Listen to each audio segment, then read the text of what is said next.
Well, a very good afternoon, everybody, and welcome to the MKM Stadium here in Hull as the Addicts take on Hull City in this championship encounter. Alongside me, welcome as always, Mr. Steve Brown, along to my left-hand side. I'm delighted to say we've got a newbie with us, Mr. Greg Stubbley's. He's back from his... I deserve Yeah, that's it. That's the only one. But yeah, back from his travels, Greg Stubbley's alongside us, and he'll be joining you very shortly indeed, in the minutes to come at least. We got quite a packed pre-show and half-time show. We are a bit late joining you, I'm afraid, because of technical issues. So there will be maybe one or two things that we might refer you to check on social medias. But what we can do is take you straight to Nathan Jones, who had a bit of a pre-match interview, as usual, with the press on Thursday. And this is what Nathan Jones had to say about today's game. Nathan, it was a statement win at Ipswich on Tuesday. What's the mood been like here at the training ground since then? Look, obviously, any win is a good one in the championship, and promotes confidence and a good vibe. But obviously, beating Ipswich away is whether it's a statement win or just a win to show that we are competing really well at this level. But look, the confidence is good. But what we have to do is we never get carried away, we never get too low, never get too high, and we know that the games come quick and thick and fast. So we've just had 2 days of proper recovery, and then we'll tactically prepare for a very difficult game again. It was the second game in 4 days in midweek. How did the lads come through it? Yeah, good. We've been here before, obviously a couple of weeks ago, when we've picked up 2 good results in the first 2 games, and then fell a bit flat in the third game. So what we have to do is make sure that that's not the case this week. You've talked about freshening up the team before, and you made 2 changes on Tuesday. Will freshening up the team again be in your mind ahead of Saturday? Well, what we've got to do is have a look at the energy level, see what, see who's ready to go, because we want to be the best versions of ourselves, and I felt at Preston we weren't, and that's not taking anything away from Preston's performance. I'm not. What I'm saying is we weren't at the levels, the physical levels, the energy, the sharpness that we would have liked to. Now we've got a lot of people in good form now in terms of and in good rhythm. So whatever we do, we've as long as we have that freshness and there's not that fatigue, then we feel that we'll be in a good place. Hull also come into the game in very good form. What sort of test will they pose this weekend? Well, it's a championship test. You saw. You have a look at the teams, and the teams down the bottom. Even Sheffield Wednesday were a good side. The Championship is such a good league. Every side poses different threats, different tactical threats, different individual threats. You just have to make sure that you're doing the basics well. You're doing what you do, and then try and impose that on opposition. So look, it'll be a tough test. They're in good form. They have good individuals, right throughout the team. It's a side that's been in the Championship a few years now, but look, as you said, it's just another test. It's a second game on the road this week. How will you be using the next few days? It's our second double, and look, I've been vocal about that. There's nothing we can do now, but that's a disappointing thing, because we've had 2 good results before, and then you have to do another travel. Whereas we played Preston, they didn't have to. Neither did. Neither Hull have had home comforts all week, so it makes it a little bit more difficult. But there's nothing we can do. So what we'll be doing is making sure that we get them all in the best physical state possible. Tactically, we'll be ready. We know that, and then we travel up and hopefully finish the week off well. The away support has been outstanding all season. The word for them ahead of another long trip this weekend? Well, the support in general has been outstanding.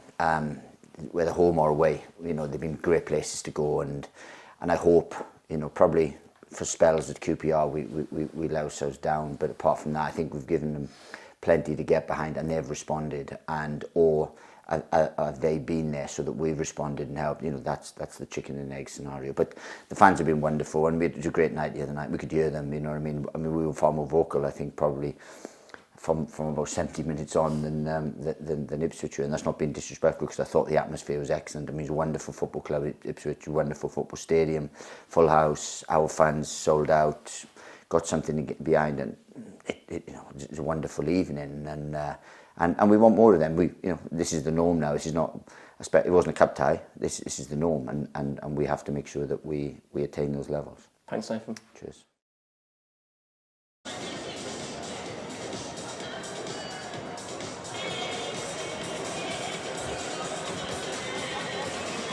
So there we are. That's those were the thoughts of Nathan Jones before today's game, and we also caught up with Kane Ramsey.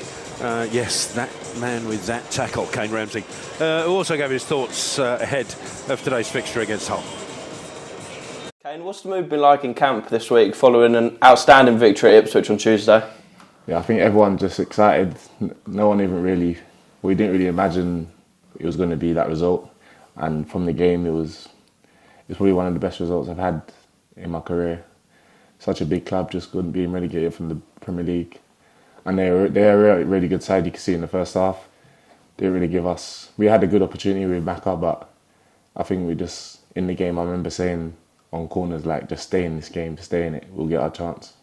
And before we move on to Saturday's game, you've got to talk us through that tackle on George Hurst. What do you remember about it? I think I was tracking back and I thought it was offside, but watching it back, it wasn't. But I was like, just in case it's not, I'm going to have to make a tackle here. And luckily, I don't think his touch wasn't great. And it was a great challenge. We're now 11 games into the season. How have you found the step up to the Championship personally? I think it's been good. I think we've got a really good side. I think we made brilliant signings. You see Sonny Carey yesterday. I think we got a really good chance of doing well. We just got to stay consistent. But it's been a good challenge. And for myself, I think I started well. Obviously, I got a red card against Millwall. It was but there's ups and downs in football, and I understand that. Just got to bounce back from it and carry on doing what I do. Charlton currently sit 5th in the Championship. How much are you enjoying being part of this team and being on this journey? Yeah, I think it's a great club. I love this club. I think brilliant manager. The way we have a structure and a way of playing, everyone buys into it. We have no one that kind of, honestly, slacks off. Even whether you're in a team, not in a team, everyone's there. Everyone knows their role. Everyone knows their roles, and everyone's just ready when they're called upon. It's another road trip this weekend. What can we expect from Hull City? I see they got a good result against Leicester. I watched the highlights. They look like a good side. They're a team that's been established in the Championship for a while now. I think it's going to be... I think every game's a big game. There's not a game that you can be easy. You just got to be on it, and you just got to be ready. With back-to-back away days, what have preparations been like since Tuesday? Away games are always tough, travelling, but I think we'll be ready, and we'll cover well. We'll cover today, we'll cover tomorrow, and be ready for Hull. The away support was incredible on Tuesday, as it always is, and I know you've got a few of the songs stuck in your head. How important will they be this weekend again? Yeah, no, our away fans have been brilliant all season. And I heard them singing, "Oh, Sonny Carey," and it's been in my head since. But now they'll be good.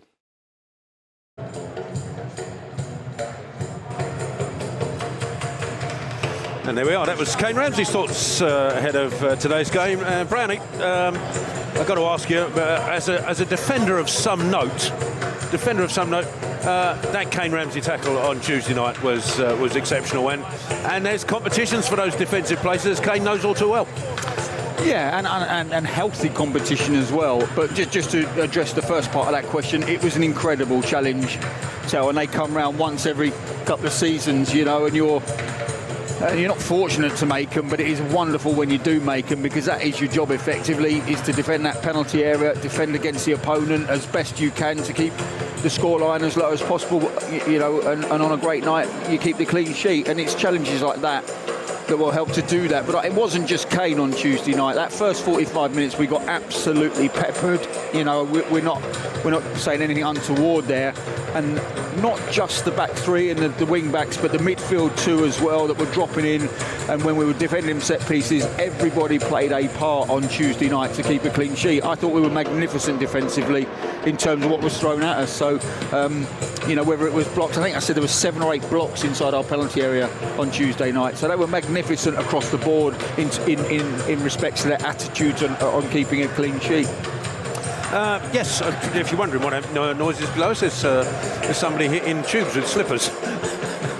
which is novel. Anyway, look, the euphoria that we experienced on that Tuesday night, because, I mean, let's face it, I don't think too many people would have backed a 3-0 victory away up at Portman Road, Brady. So, no. I mean, that euphoria, does it spread into the next game? Is it like infectious, that euphoria and that momentum? Well, it helps, that's for sure, because I'm always forever saying there are immeasurables in football that we could look at stats and data as long as we want to, and we can try and make, head or tail of them, but actually there are elements that we can't control, we can't see, and that's inside the football player himself. The mindset, the physicality, the mentality, and confidence and morale plays a part of that, and winning is a wonderful habit to get into, and it breeds enormous amounts of confidence, not just into the team performance but into each individual. So that result on Tuesday night, going over to the away fans who absolutely filled every single seat in that away end, stayed right to the death, and they had a little a little sing-song and a cuddle. I think one or two went over and got a little bit of a hug, which you've got to take when it comes your way, because there'll be another day when there's a programme being thrown at your face. As you well know. As I well know. West Ham away, Boxing Day, never forget it. Funny enough, that clip from Jim Melrose scoring the quickest goal on the planet up at Upton Park has been shown over the last week. I was actually in the West Ham end when that game was on. It's the quietest 90 minutes I've ever spent in my life. Keep it zipped. Absolutely. You seem to encourage programmes being thrown. Have you noticed? It's pamphlets for sure. Yeah. I got the letter in the pigeonhole saying I was fined for that because I'd cost the club a loss of revenue in the club shop. Well, because nobody had a brochure to look at. Peter Barney was very, very sharp, I have to say. How much was the fine? Can you tell us? Are you allowed? Oh, he would have put thousands. Oh, would he? Oh, yeah, like wow. 5,000 or something. Yeah. Oh, how many? Yeah, due to loss of revenue in the club shop, we will fine you 5,000. It was all done officially and he was brilliant because he would tell everyone before, and you went to your pigeonhole and everybody would be looking over. He did it to John Robinson when he lifted up his top. He had a night top on. Sent him one, 5,000. Lanier or whatever was sponsoring us at the time. Can't you just said I'll buy 300 hoodies? Listen, he was very, very good at that, Peter. Between the Valley and the training ground, there was some good stuff going on. But we will move away from this in a second. But that night at Portman Road, it wasn't just boys on the back of the victory, of course, the week before Sheffield Wednesday, and the momentum's been building all season. I think we've competed pretty much in every game. Certainly in all games, even in a couple, it's been in phases. So. Are you with me? We've come into the Championship. There's nothing that so far has really scared us as such. So far, yeah. So far, and I think we're excelling. Is the truth. I think he's getting the maximum out of every player, and the only time I think I've thought we're not going to win this 0-0's the best result we can hope for was Preston. It was the only one, and I think that's probably why we've seen 2 or 3.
Cinematic look back at the victory over Ipswich, and now before we carry on, next up at the Valley, Swansea City will be the visitors, and that day will be our International Supporters Day, and I'm sure many of those attending will be watching now. We'll look forward to seeing you all next week, and if you're an international supporter and want to be part of the day or to join the International Supporters Group, please email fans@cfc.co.uk. It's also Kids for a Quid match day next week, next home game, which provides the perfect opportunity to introduce a young addict to the Valley. Brownie, can you remember the first actual game you watched as a kid? Yes. Go on. Brighton Hove Albion versus Liverpool at the Golston Ground, in about 82, something Were like that. you already hooked on Liverpool before that, or did that happen after? No, that was the night, I'm afraid. That was the night, was it? Yeah, I shouldn't. I mean, that's my dad's fault for not really pushing Brighton. It is, though, isn't it? Yeah. Because if what your father pushes towards you is generally, and he didn't push me either way, and I just got, Dalglish. You're talking about Lawrence and Hansen, Dalglish, all those, Phil Neal. Do you know what I reckon? Even back then, it was that leaning towards red rather than blue and white. That's what it was. I think so. That's what ingrained That's what it was. Needed to play someone in. Well, actually, just needed to play. That was, fortunate, wasn't it? Yeah. Speaking of which, we got a cracking half-time feature coming up with Greg and the Wed. I'll let them introduce you when it happens, but it's worth hanging around to listen to. Trust me. We want to thank everybody for watching, and if you have bought a pass for today, you can purchase an annual pass for just £240, which gives you coverage of every league game that the club can show, if the club can show it in your region. And today's stream is sponsored by club partner NordVPN. We should mention, actually, there's a slightly different method being used today, so if audio does drop out occasionally, forgive us. It's the nuances of the way they're doing it today, but we're told that it will only be momentarily, so it'll only be briefly if it does happen at all. So there we are. We're at the mercy of other people, which tends to be a fact of life, I'm afraid. So Brownie, just quickly on the day before the teams come up, I said we've got momentum, but we're up against a side almost an identical record to us in terms of victories and defeats. But interestingly, the big difference in the stat is the amount of goals they score and concede, Hull, compared to us. So is it just simply about if we can keep it tight, we've got a chance? Yeah, well, I think the one thing you do know is that defensively we are going to make it very difficult for Hull City. It's a great opportunity for us to go back to back away from home. And look, you've got to respect their home form. It's very, very good. I think they're joint top points takers, aren't they, in the Championship at home? So they've done very well here. They put together a side that's surprising a lot of people in the Championship, and home form is key to that. So they're a dangerous animal, but I just think they're going to come up against a defence today that is extremely miserly. I think the first goal is absolutely crucial, if I'm honest with you, and I just hope that we can hold that clean sheet to get that first goal. But yeah, this is a tough game, particularly after the spoils of Tuesday night, where I think that would have taken a lot out of the team physically. To get that result Tuesday night was very, very hard fought, particularly in the first 45 minutes.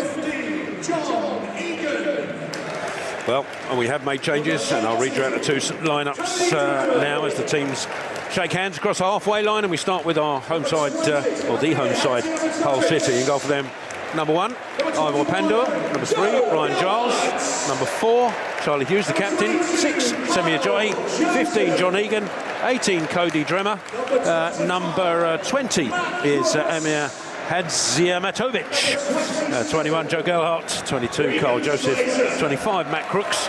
And 27, Regan Slater. The subs for Hull City: Dylan Phillips, Louis Coyle, I beg his pardon, Liam Miller, Joe Ndala, Darko Gyabi, Brandon Williams, Ennis Destan, and Shehu and Cathal McCarthy. Your Charlton side will line up with in goal number 1, Thomas Kaminsky, 2, Kane Ramsey, 3, Macaulay Gillespie, 5, Lloyd Jones, 7, Therese Campbell, 10, the captain, Greg Docherty, 11, Miles Lieben, 14, Sonny Carey, 17, Amari Bell, 30, Rob Apter, 41, Harvey Nibbs. Your subs for Charlton: Will Mannion, Connor Coventry, Luke Berry, Santo Alafe, Charlie Kelman, Joe Rankin Costello, Onel Hernandez, James Bree, and Reece Burke. Your referee for this afternoon is Mr. Kitchen. He's going to be assisted by Mr. Hudson and Mr. Cooper. And your fourth official is Mr. Woods. So there we are, Brownie. Those are the changes. Nibbs is in. and Conor Coventry drops to the bench. Is one of the changes a surprise for you, or bearing in mind what we were discussing, but obviously the two front men as well, Campbell and Leeburn in? Yeah, I think the top front makes perfect sense. The Nibs one makes perfect sense, but if it was for Carey, the fact Carey's in means Nibs is probably going to drop deeper alongside Doherty. And you would have maybe thought that it had been Costello going in alongside Doherty if they were going to make that change. But it gives Nibs a great opportunity to get minutes under his belt, and he will be the guy, I guess, that does that double job. He drops in alongside Doherty out of possession and maybe gets up alongside Carey when we're in possession. But look, I think Apter in for Bree makes perfect sense as well. I thought he's just faded in the last couple of appearances ever so slightly, Bree, but he had set a very high bar. And the front two, as you've explained, so I think it was a natural process. It was hard work for Kelman and Lafay the other night, and the two boys coming on look really sharp. They've got to do it for minute one, though, today. Well, it'll be Hull City who get us underway in their traditional gold shirts, black shorts and gold socks. Charlton in the away strip of white shirts, blue shorts and blue and white socks. And we are underway with Hull City attacking from our left to right. I'm assuming your camera angle's the same.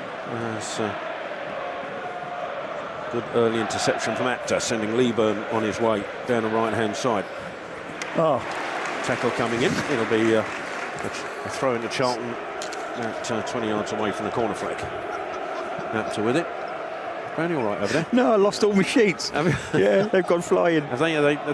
They're pitch side by now, are they? Yeah. As Charlton play on, I'll leave. Sadly, I've got to leave you to scramble for those. As Gillespie swings it forward. Leeburn with the flick on, but Nibs had straight into an offside position. They didn't go for it, but Hull City make a mess of the clearance, really. It goes out of play for another Charlton throw, this time probably about 10 yards away from the corner flag. Apter's going to leave this for Amari Bell to get this long into the box.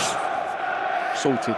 Anyway, good start. Turned them around, pressurised, got the throw in, and have not relinquished that pressure. Should know better after 20 years of doing this, got to say. You can hear the Charlton fans away to our left-hand corner. I'm told 1,500-1,600 or so made their way up the A1 to Humberside. And it's Amari Bell with the throw. Launches it into the penalty area. Leeburn looking for it as it's Jones, but it's cleared away. Doherty will pick it up for Charlton. He just lets it run a little bit up to the halfway line, so it gives him time and space to turn, and then sends it left, looking for Gillespie, who stayed forward. It's gone beyond him. Campbell trying to get there. It's cleared away before he can. Charlton will have a throw. 15 yards or so inside the Hull half on the left-hand side. Gillespie with it. Thought about throwing it backwards to Bell, and then does so. Jones scampering back, but the ball's back with Kaminsky. Now Jones has got Ramsey further right. Ramsey in a little bit of space towards the halfway line, but swings it forward, looking for Leeburn. He might get there. Campbell's just beyond him. Campbell could get there. Campbell does! And the shot coming in is saved by Pandor. And that looked destined for the back of the net. It's a decent save. Will Campbell feel he could have done better? No, he won't. He's done all he can. He's on the stretch. He's got his volley away. That's just a wonderful save from Pandor. But you've got the centre halves focusing on Leeburn. One trying to go right behind for the challenge. One covering round. Criminal to let the ball bounce. But once it does, Campbell's on it to it like a flash. He does all he can. That's just a brilliant save. Apter with the corner from the right-hand side. Swung in. Headed clear. And it will drop Hull's way. And they just swipe it clear. And Bell will take his time to trot back to rescue the ball, receive it halfway inside the Charlton half. Kaminsky available to his left, and now Gillespie. A decent start by Charlton in the opening minutes, and Gillespie swings it across to looking for Nibs. Gets something on it, but again now it drops Hull's way, but that's good work from Carey, and he's won it back for Charlton, looking for options provided by Apter on the right hand side. Apter, first time to have a go at the Hull defence, swings the ball into the box. Campbell's there again, and Campbell just wide of the post, and he wasn't offside. It's a goal kick to Hull City. Yeah, I think that one's slightly tougher. I think the angle's a little bit more acute, but it's on that left foot, and he meets it well. But that's a brilliant delivery from Apter. I just want to quickly mention before we deal with that, it's Sonny Carey alongside Doherty, Nibs in behind the striker, and that makes sense. But you just assume because Nibs had come in for, well, I did. Made that mistake. Assume Nibs will be alongside Doherty, but that one makes perfect sense. Strength, power, pace, as you've just seen in abundance there from Carey. Ramsey gets his head to the goal kick. Nims flicks it on. Liban battling to try and get there, get something on it, and then forces almost Hughes into a defensive block, and he's not happy with that fact. He felt he was fouled. The officials thought otherwise. Charlton have a throw. Yeah, good pressure again from Liban. He started well. And the centre halves at the moment are concerned with his physicality. They're concentrating far too much on him, which is why we've seen Campbell just ghost in with those couple of opportunities. Ramsey looking for Liban.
Bellard coming in behind him.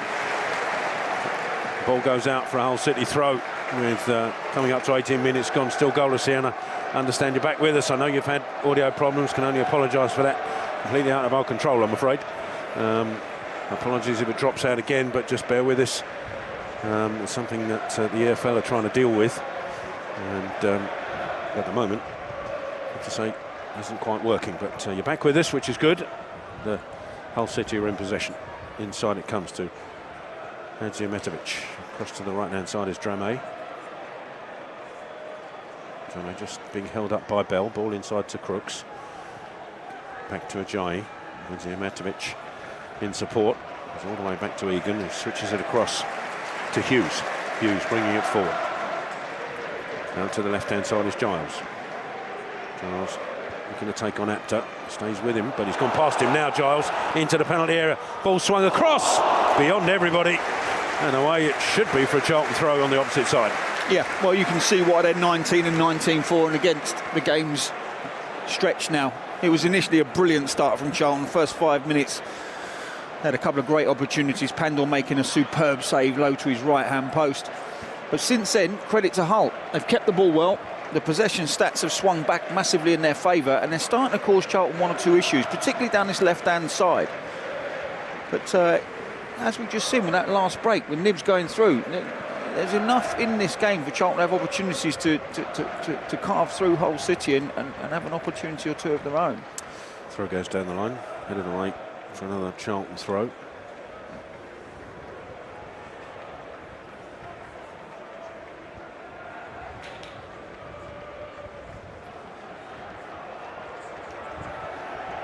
Taking his time, Bell finds Doherty in the end, gets it back, goes down the line. Little ball inside to Carey. He's got Ramsey available in the centre. Ramsey trying to switch it, looking for the run of Campbell, but he's too much on that, and it will go away for a goal kick to Hull City. Coming up to 20 minutes gone, still goalless here. Hull probably with their best chance just minutes ago, but if you are just joining us, two good chances for Charlton, both falling to Campbell. One a fantastic save from the Hull City keeper Pandor, second one just wide from Campbell. Yeah, you have to say they're the best two chances of the game. Second one was slightly more acute of an angle, but that first one was a big chance. And you say, could he have done better? The only thing I can say is he could have drilled it down into the ground. That would have made life a lot harder for Pandor. But when you're stretching and the ball's coming to you quick and you're peeling off the back, you're just trying to get connection. And he did that well, Campbell. It has to go down as a wonderful save from Pandor. Ramsey gets to the goal kick, and then Doherty flicks it on looking for Lieber, gets something on it. Hughes gets there at the second attempt, but can't keep the ball in. It'll be a Charlton throw. Working hard, Lieber. Yeah. Working hard today. You know, the one thing I'd probably level at the front two, they're young lads. Can they work for 90 minutes together? And at the moment, they're pressurising that back line particularly well. Lieber down our right-hand side, their left side, pressurising very well. Apter's found Nibs in the right-hand corner. It goes back to Apter. Preparing for a ball in. A touch off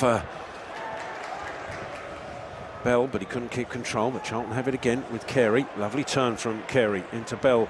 Bell just fronted up by Dramé. Carey in the tackle again. It's a melee of bodies, which Slater then picks off and comes away with. To his right is Crooks. Just held the ball up, and he's got runners to his right hand. Adam, and luckily Blackburn is not good enough to punish but he loses the ball. But like you said, he's running with the ball instead of punting. 1.5 minutes gone. Quick word from Stevie Brown, and I'll hand you over to the new boy, Greg Stubley. Good ball. That's a brilliant ball out from Carey from centre to left. Campbell got his 1v1, driving at the opponent. Thank you, Brownie. Thank you, Tel. And as I joined, Tyrese Campbell just loses possession for Charlton, but then Hull give it straight back to the Addicts. Still 0-0 here at the MKM Stadium. Ramsey for Charlton, forward to Harvey Nibs, who's got Apter recalled to the Charlton 11 on the right-hand side, looking to take on Giles immediately. Apter goes down the line this time. Right-footed cross is headed away by Hughes, and the ball will go out of play for another Charlton throw. Yeah. You're giving him his minute and a half back, Tel. Never night. It was early today, wasn't it? Yeah. Yeah, he's not feeling 100%. Anyway, Apter, the good thing about Apter, if you're in that penalty box waiting, is you know he's not going to chop back. It's get half a yard and deliver. You can make your runs accordingly. He's just got to get one of those deliveries in the right zone. Gillespie, Carey into Jones. Carey playing a slightly deeper role for Nathan Jones' side this afternoon as Ramsey uses Lloyd Jones, and across to Gillespie. Diagonal looking for Leeburn. Hughes jumps, gets the header for Hull, but then has to control it and does well to poke it away. Lloyd Jones with the header down to Ramsey. Ramsey out to the right. It's Apter. Look to take on Giles, who got a touch off the ball and off the shin of Rob Apter as well, so Hull will have the throw. A little bit of a battle between those two very attacking-minded players. Giles has had one of the best assist records, I think, a couple of years ago for, that might be someone like Middlesbrough.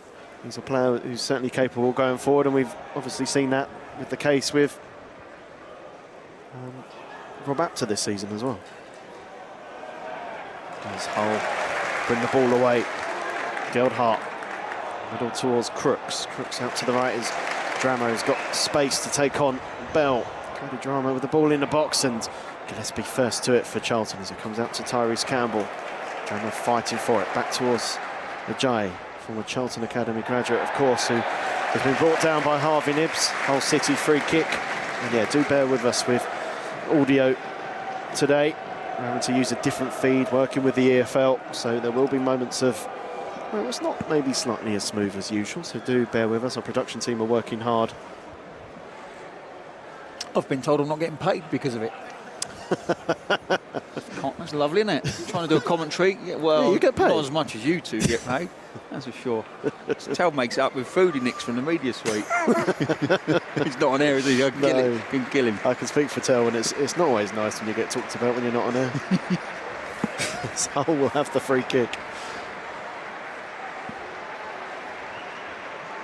There's two players over it. Azimitovic is one of them. The ball in the box is well headed away by Jones. Left-hand side, it's retrieved for Hull as Giles, left-footed cross, a dangerous ball in the box. It comes off Bell, and Kaminsky's able to gather. And there's the danger of the attacking quality that Giles possesses of the ball in the box. Yeah, he's got an incredible delivery. And I said the other night, is there anybody in the Championship with a better delivery than Bree? Well, he's up there for sure, and we can't afford him too many opportunities in possession with no pressure on the ball, because he's putting it into exactly the spots he needs to. Extremely difficult for Bell to defend that. It bounces half a yard in front. You don't want to swing wildly at it because you could produce an own goal. You've got Ajayi coming in your back, who's a 6'4" centre half. But he got a little bit fortunate. Letting that hit your midriff and bobble down in the box isn't ideal. I would have said a left foot out for a corner would have been the play, but nevertheless, that moment's passed and the game continues. Yeah, actually came off Ajayi after it hit Bell as well, so double deflection falling nicely for Kaminsky. After what was such a positive start from Charlton, two brilliant chances for Tyrese Campbell. Since then, Hull, to their credit, have been a better side. I will say this, though, I mean, and I've said it a few times, 4 away games in 5 and 2 midweek away with the Saturday game away is a bit wicked. Nice. Yeah, it's a bit wicked, and Hull have had 2 home games out of 3 and just travelled out to Birmingham midweek. You know, it makes a huge difference. And hence the changes, you presume, from Nathan Jones. Yeah, and understandable.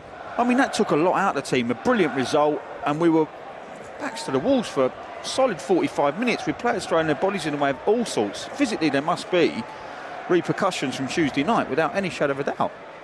John playing nicely out from the back. They give it back to Kane Ramsey. Ball towards Campbell's a difficult one, which Ajayi gets to first. And Ajayi goes on a run beyond Doherty. Great challenge coming in from Ramsey to win the ball back. Here's Nibbs looking to turn away. Goes back to Doherty, and Charlton can work it over the left-hand side as Gillespie fizzes the ball to Bell. It's difficult to control, but Bell did well to keep it in play and forces it backwards as Gillespie will go back on the left-hand side. Sonny Carey is there for Charlton. Inside to Gillespie as we play 27 minutes, still 0-0. Jones out to the right to Apter. Lost concentration where the ball was as he was looking for runners to come to drop deep. Loses possession, and Hull have it back on the edge of their own penalty area through Hughes.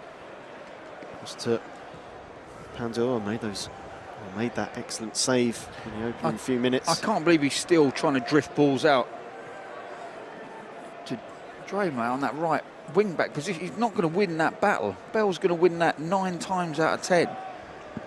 And if that's their out ball week in, week out when they're pressurised, you know, I get it, but not today. That's coming back every single time. Doherty bringing the ball forward, the former Hull man. Here's Campbell. Bell to his left. Bell goes on a run, looking to take it past Drammer, gets half a yard and will cross it into the box. And that ball won't stay in play. Hull City goal kick. Yeah, 134 appearances for Doc. He was a good servant, got a nice warm round of applause leading up to the start of the game. Quite rightly so. He was a crucial part of the team that got promoted to this division. A few years ago, Greg Doherty, of course, they won the title on the final day. Well, they lifted the title. I think they had the title secured on the final day at the Valley during COVID. Pandor the ball forward. Reece Burke was also part of that Hull City team. Joseph with the header. It's a wayward one. Now the play it goes for a Charlton throw. Bell throws inside to Carey, immediately closed down by Joseph. Bell trying to go back to Gillespie. Out of play it goes for a Charlton throw. Carl Joseph, who was a teammate of Sonny Carey and Rob Apter at Blackpool last season. Gillespie with a throw inside to Ramsey, who has space. Pokes it right to Apter, immediately down the line looking for Nibbs. Nibbs tackled by Hughes unfairly according to the referee, and Charlton will have the free kick. Well, I'd like to see Ramsey do that quicker. You take a touch and then another touch, and all you're doing is inviting more pressure. So by the time you pass it to Apter, it's giving Giles a chance to shut an 8-yard gap down to 3 yards. So he's then got to act quicker. Doherty for Charlton. Out to the right is Ramsey. Inside to Campbell, who turns, looks at the 1-2 with Apter, gives it to Lieber. Now Campbell, good football from Charlton. Here's Tyrese Campbell with the shot. Going away from goal, couldn't wrap his left foot around it. Now the play it goes for a Hull City goal kick. Yeah, excellent play, really good move. Like the way they shifted that between each other. Little triangle, ball finds its way back to Campbell. And you want him really driving in from the left-hand side, and that opens up on the right foot. It's on his weaker side, and that showed on this occasion. Just got underneath the ball, and it went up high and wide. But like the build-up play and like the little interchange, excellent. Hull goal kick, they go short. Pandor will go long. Joseph the target. Lloyd Jones is first to it for Charlton. Good header coming in from Hull City man as Jones glides into the back of Joseph. Yeah, I've said this before. I'd rather see a centre-half give a foul away 8 yards into the opponent's half, but pressurising the centre-forward over and over again. And it's an element of Lloyd Jones's game that's improved tenfold in the last 18 months. Really came to light against Kone, I think, at Wimbledon, where he really just dominated from start to finish. But he likes that, and he's enjoying that battle each week now. Likes going toe-to-toe with the centre-forward. Tries to get to that first ball now almost on every occasion. The first ball up, that is. Hull free kick. John Egan looks to take and does so. Long towards Drummond, wins the header, and then Jones wins it for Charlton. Gillespie, a good header back to Kaminski. Intelligent header from the defender. Now's Charlton to restart with their number one out to Ramsey. Ball down the line for Lieben, who's got time to control. He can turn. She does so and drives into the whole half. Centre circle is Carey, who turns. Gillespie to his left, Bell further left. Carey to Gillespie. Gillespie with a cross. Nibbs the target. Nibbs heads down. Can Campbell get there? Egan with the header away, and he's been fouled in the process. Hull City will have the free kick. Yeah, but again, it's like I said, there's moments for this Charlton side here to get in between the lines and put together a little move. That one was a cross into the box. Nibbs done well. 50-50 challenge, got there first. That was always going to be a foul once Egan got to the header first. Campbell just arriving a fraction late. It's great for a centre-half when it happens. Got to be honest with you, you're under pressure, you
That's a big chance. What they've had is crosses across the box, balls that have been cut out. Jones just, deflect them onto Kaminsky. They've had Bell control one at the back post, but, they've had the shot blocked from Joseph, but not a lot that's absolute concrete. Well, there is a half-time whistle after 45 minutes here at the MKM Stadium. It is Hull 0, Charlton 0. What's been quite an entertaining half without any goals within it. Charlton have had the best of those chances, you'd say. Tyrese Campbell in particular has had 2 very good opportunities. One early on was well saved by IFL Pandor in the Hull City goal. The second one was a volley that was wide after good work from Rob Apter, who's been recalled to the starting 11 for Charlton. Hull also went close with Semi Ajayi from close range, but couldn't quite get enough contact to beat Thomas Kaminsky. At a half-time here, it is Hull City 0, Charlton 0. And at half-time, we are going to go straight into a video. We've got it from Sir Alan Kirbishley, who's going to run you through his all-time 11 Charlton players.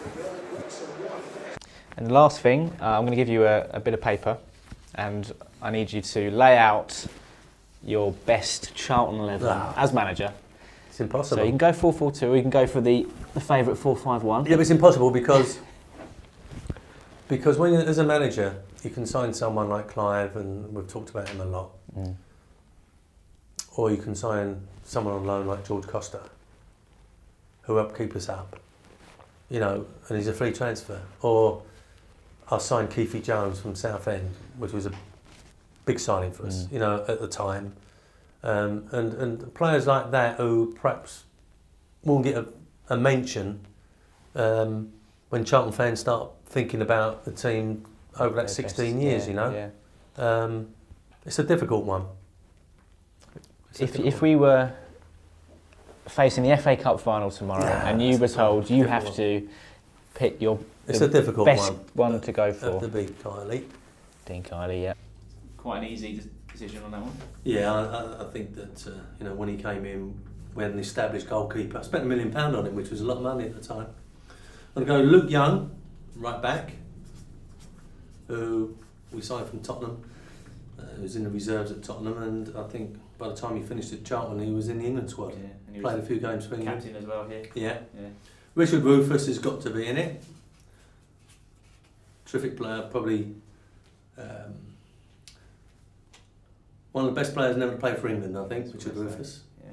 I'm going to go for George Costa with him because sometimes you sign a player and, as I say, he's only here for 6 months, but they do a job for you, and we needed someone to come in at the time.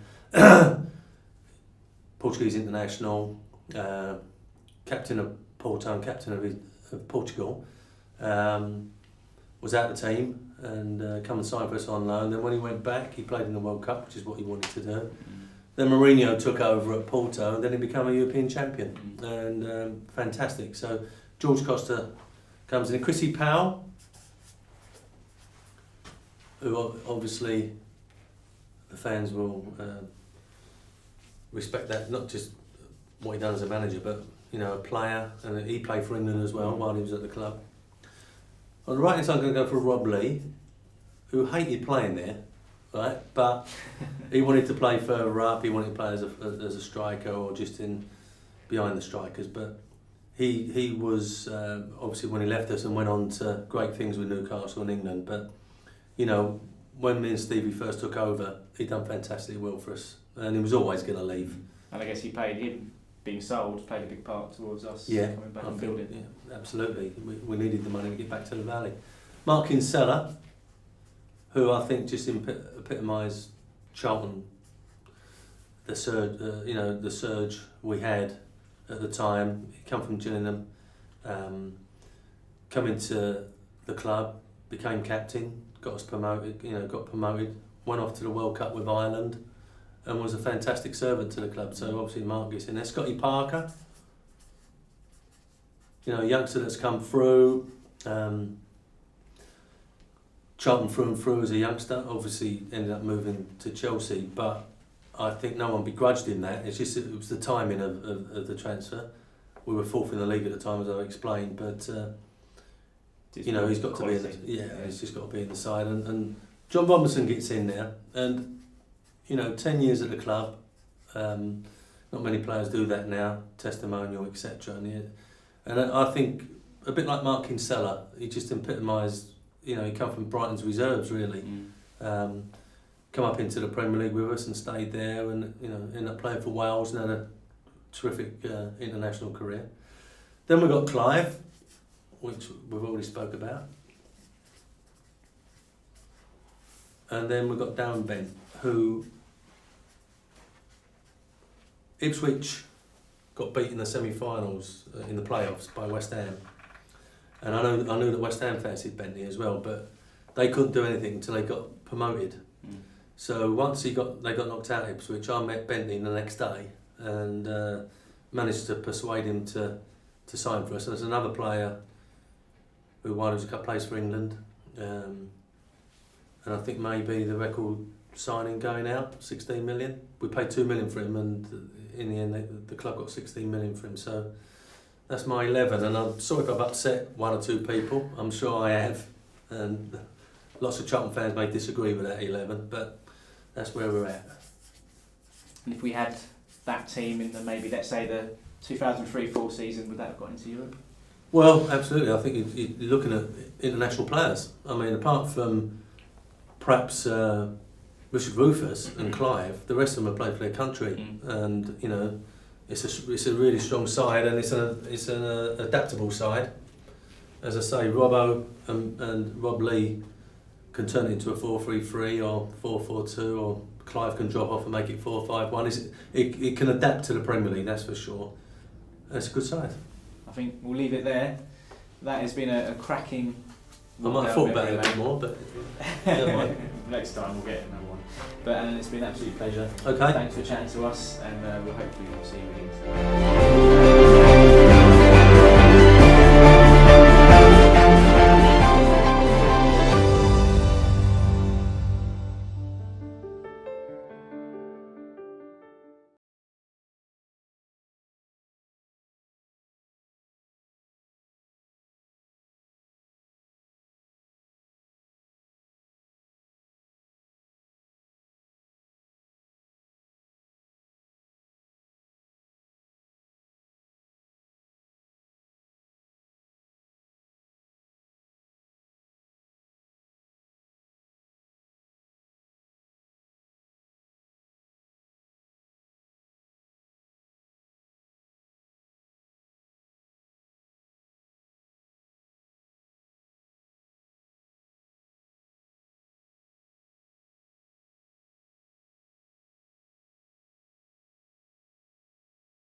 Well, welcome back to the MKM Stadium.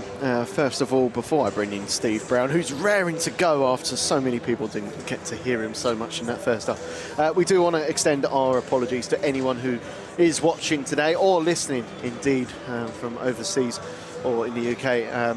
We have been experiencing a lot of sound problems. There was a touch and go whether we were going to even be on air pre-match. There's a lot of sound problems away from Hull today. I've seen a few people saying, well, Hull's feed's working fine.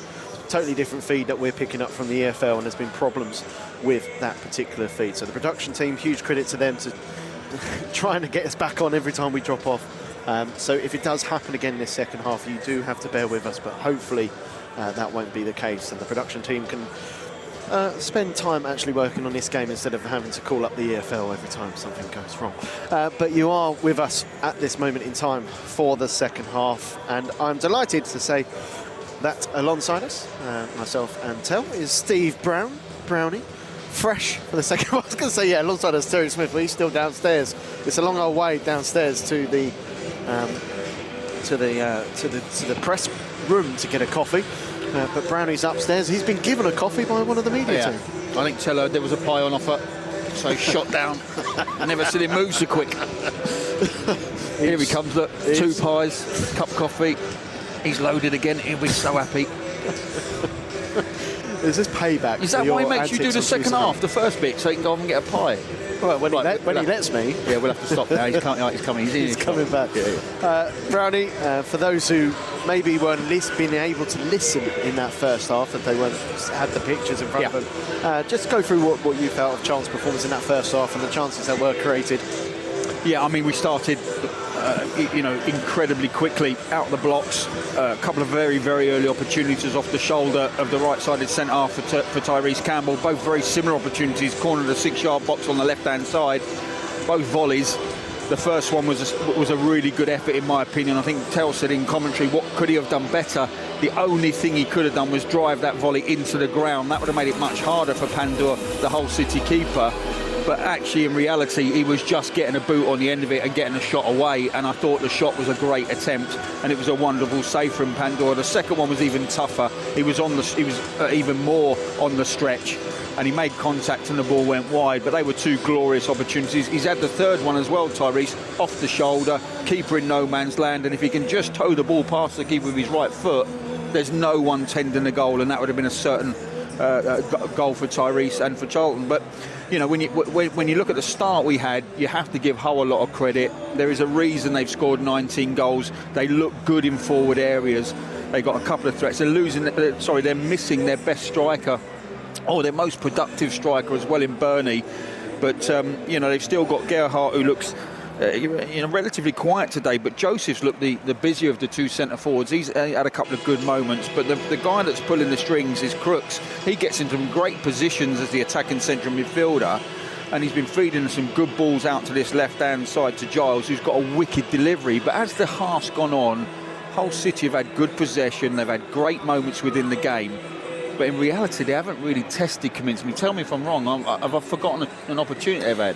Has he had to ever make a save? Not really. I mean, he's had a couple of deflections go his way, really. There's been what you'd say is decent opportunities without them being chances as such. Yeah, exactly that. And that's where Hull City sit. They look lively in the forward areas. They've got good movement. They've got a couple of players with good delivery, but they haven't had a big chance as yet. We've had 3. And that's what Nathan Jones will focus on at half-time, that when we create a chance, they're good chances.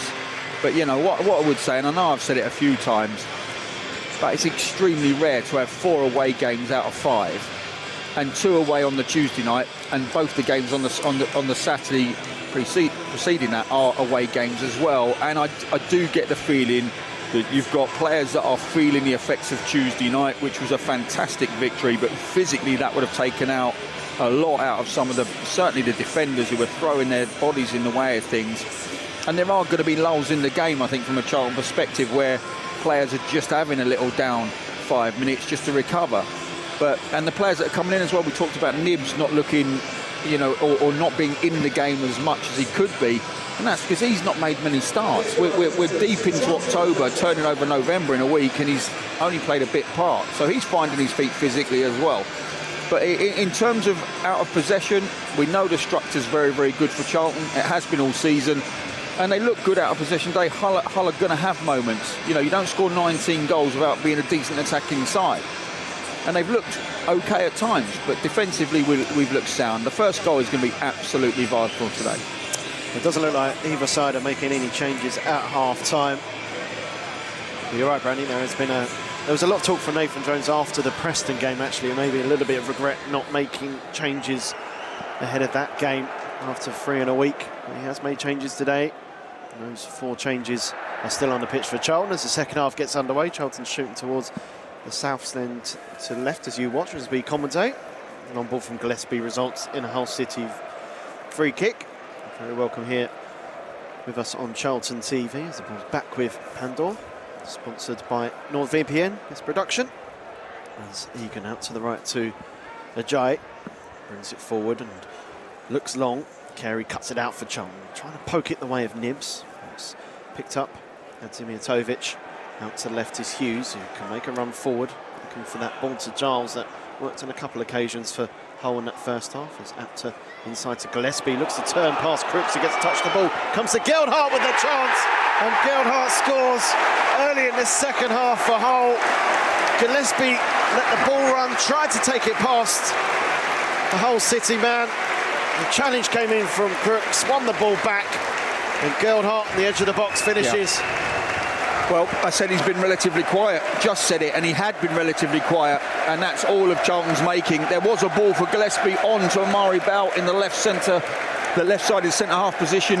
He didn't see it, he had his head down, and he got caught in possession, and they have absolutely punished that mistake from Gillespie with a super little finish, left foot, across Kaminsky, bottom corner, to a player that's barely been in the game. Nathan Jones stands with hands on his hips. He knows that's a goal of Charlton's doing. There's nothing he can do about it, sadly. Those are the errors that you try and cut out as a manager. You try and coach your players into understanding the what ifs. What if I turn this over, if I try and cut back on my left foot? It could, you know, there is a chance if he gets stolen that leads to a goal, and the what if should have seen you clear your lines. And Charlton with the restart, Hull with the opener. Gillespie goes long, nibs the target. Charlton looking for immediate reaction as they'll win the ball back. Giles clears away long. Joseph the target, gets to touch the ball. Still plenty of time for Charlton to get back in this game, of course. It's a blow to the start of this second half. As Ramsey forward towards Lieburn. Lieburn controls. Forced out wide, ball down the line towards Apter. That will go out of play. Hull with the throw.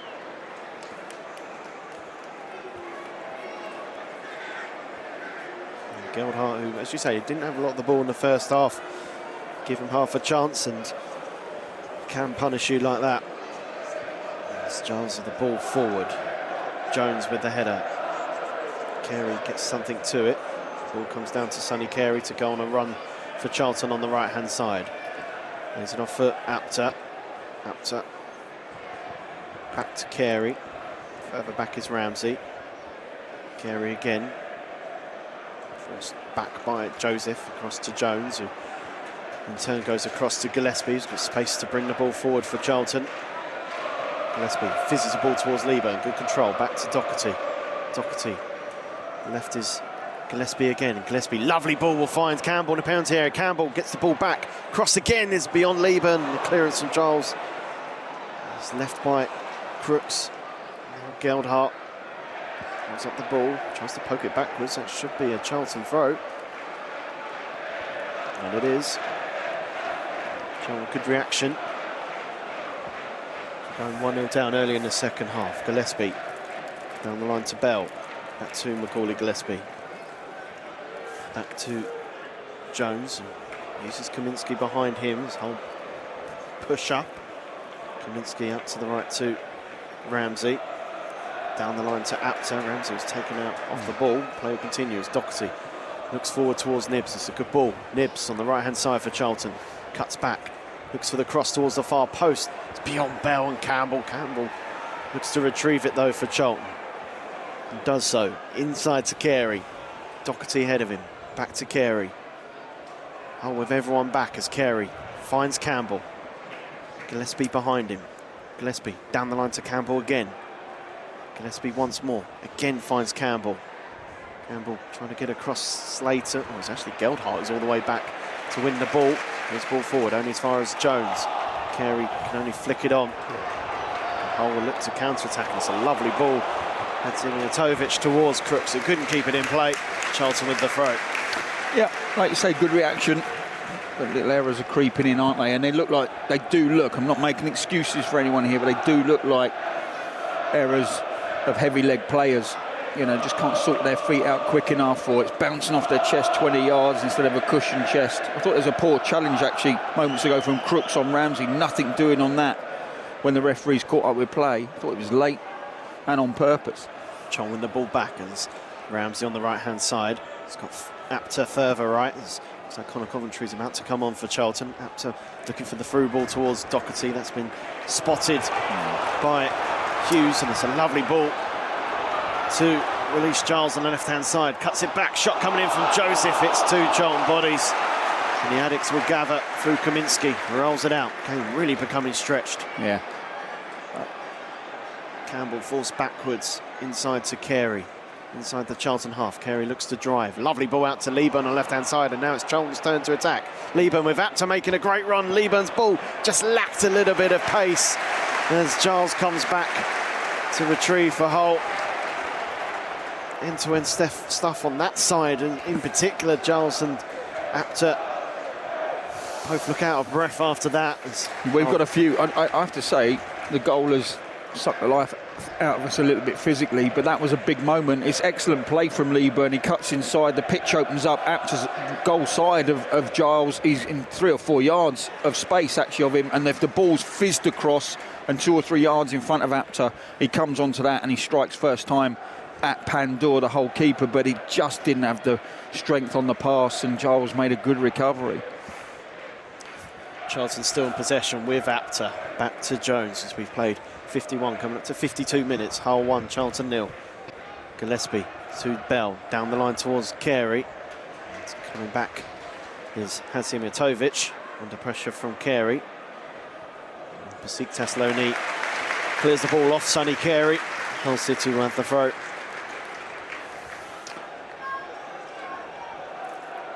Yeah, I said the first goal was crucial, and why I think it's crucial is because that will make us have to come out and try and draw out an equaliser. And as you just saw moments ago on the counter, there was lots of open pitch for Hull to exploit, and they have got players that can exploit. I think Joseph's got a little burst of pace. Geldhart works his socks off, and Crooks, not so much the legs, but the intelligence. He's taken up brilliant spots for that first ball out on the counter. He's in little pockets where he's really hard to pick up. Charlton with the double change. First to come off is Harvey Nibbs. Not surprised.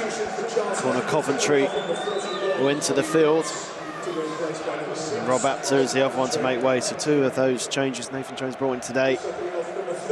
We haven't had a lot of football between them over the last month or so. Apter is the second one to make way for James Bree. Yeah. Like you say, both have been starved of minutes over the last 3 to 4, 5, 6 weeks in terms of Nibbs. From the time he walked in the building, he's not had a run in the team, so understandable. But I'm just watching, you can see the game physically starting to get away. So the changes have come, I think, at a relatively good point. Jones with the header forward. Doherty gets a touch of the ball, but there's Slater. So to Hughes. Hughes looks forward, being tracked by Connor Coventry. Inside, we find now on this left-hand side is Crooks. Crooks looks forward. Hadzimijatovic is behind him, takes over.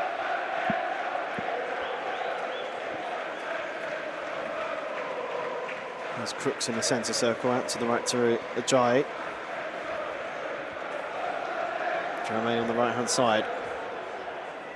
Inside to Geldhart, the goal scorer. Ball's cut out by Coventry, up towards Leeburn. Controls neatly and back to Ramsey. Ramsey's got space here to run forward for Charlton, and he does so, and he's been tripped by Joseph. Should be another yellow card for Hull. Referee Andrew Kitchen comes across. Listen, he's driven out with the ball very well on that right-hand side, and he's got acres of space to run into him. We know when he gets up and running, he's relatively quick with the ball at his feet, and he's had a couple of challenges today that have been questionable, particularly the one from Crooks earlier, a bit wider than that one. But they're challenging from the wrong side because he's so quick and powerful on the run. The challenges is they're just coming in from the wrong side. And absolutely, that's a booking. But to me, that's no different than the Crooks one. There's a yellow card for Joseph. As Charlton play on. Ramsey on the right-hand side, backwards to Lloyd Jones for the Addicts. Finds Coventry, who has Gillespie to his left. Coventry will find Gillespie. Short to Tyrese Campbell, push in the back.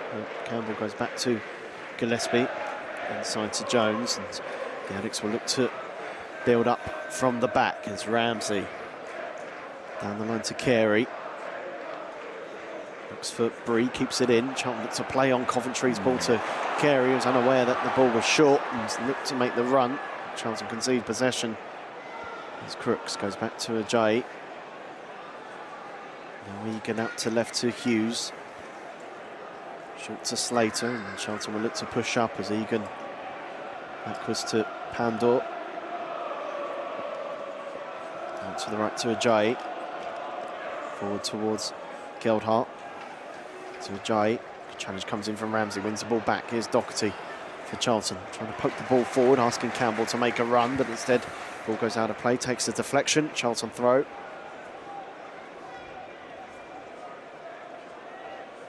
Murray Bell to take, throws inside towards Ramsey. Across to Coventry, who can advance forward here for Charlton, looking for options ahead of him. Lee runs out to the right-hand side. Connor Coventry cuts inside instead. Back to Jones as Hull are deep inside their own half. Gillespie now.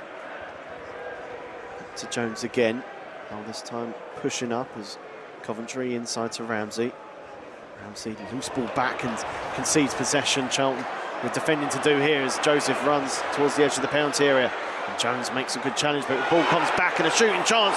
Ramsey this time with the block. Goes back to Geldhart.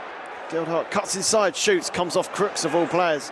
The shot coming in with plenty of power from Hadzimijatovic. Takes a deflection en route. Again, all Charlton's own doing.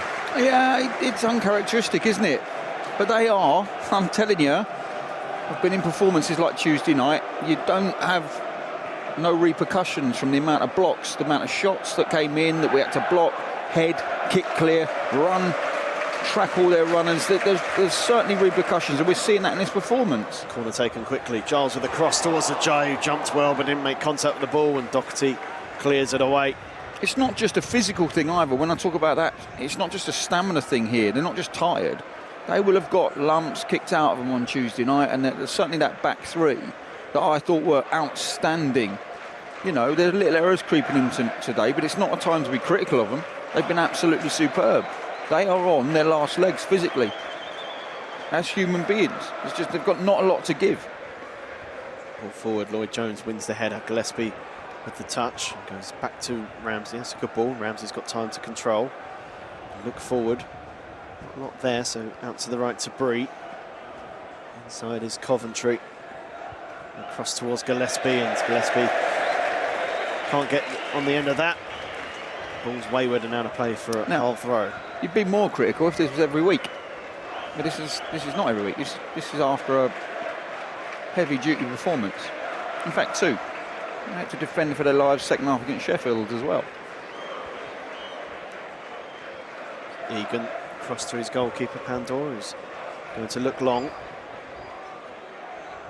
Gillespie lets the ball drop and Drama wins it as Joseph looks back inside towards Drama, and Kaminski will come across to collect.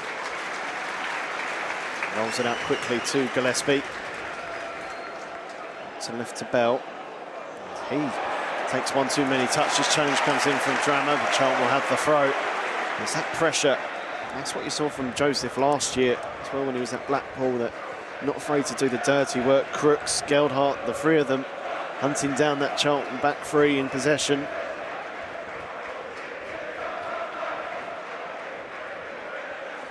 Gillespie with the throw to Bell. Push in the back from Crooks. Charlton with the free kick. Gillespie takes it quickly across to Jones. Ramsey to his right. Okay, Ramsey for Charlton. Carey's inside and Carey controls and looks forward. Out to the right is Coventry.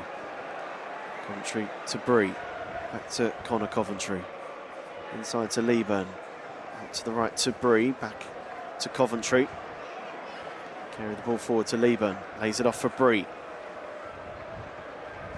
It's Coventry once more as Hull are deep again. Bree cuts inside, finds Carey. Carey controls, looks up. Sonny Carey thinks about a shot. Carey goes for it. Pantor watches it all the way, and it's not the most easy on the eye save from the keeper, but he holds on. Yeah, it was just bobbling towards him, but Carey's hand straight up to his head because he knows he hasn't had many opportunities today. It just opened up for him a little bit. No one really closed him down either, so he had a little... Geldhart's lovely control to take it past Ramsey. Looks towards Joseph, just a little bit too much on it. Tamari Bell comes back for Charlton. Back to Gillespie, inside to Doherty. Now Bell again. Charlton trying to pass their way out from the back, but Hull were pushed forward and pressing well. Jay under pressure from Campbell. Ball forward. Play for a Charlton goal kick. That's why I go back to what I said first half. That's the guy you leave in possession if you're going to pick someone in the whole side to not, you know, or to have good possession in your half. It's a joy. But yeah, just going back to that shot, you know, he's disappointed because he would have expected better from himself. It just wasn't a clean connection. Ramsey with a good run forward, and here's Bree now for Charlton. Out to Ramsey on the right hand side. Ramsey cuts back inside. He's got Coventry behind. Coventry looks up, lost the ball in the box. In towards Tyrese Campbell with the header. Wasn't too far wide in the end. It's a good Charlton move. Coventry of the cross. Yeah, I like the way he's just peeled out away from the ball as he goes back to Coventry. I've been saying on occasions he gets in too early and therefore he's just fighting the fullback, and there's just a little bit of movement away from the wing back as he goes back to Coventry, and then that allows Campbell the space to come back on and be powerful over the top of his opponent. That's not a million miles away. Decent effort from Campbell. Little nudge as well to make sure that he wins the header. Carey flicks it behind towards Leeburn, who looks for Campbell, but that ball's cut out. Ball up towards Joseph, back to Dramo, and he goes forward. Doherty gets a touch to the ball, and Roy Jones has a decision to make and goes down the line to Bell. Bell looks forward, and good pressure from Joseph, but Charlton will have the throw. Bell's a player that normally he glides across the ground. He's excellent physically. He gets away from an opponent. Even when he's pressurised, he finds a way to get away from that pressure. And even you look at Amari Bell, who's been superb this season. Just finding it difficult, isn't he, to get the ball out of his feet and move it quickly. Carey the header forward. Campbell trying to get a touch to the ball. It's cleared away by Egan.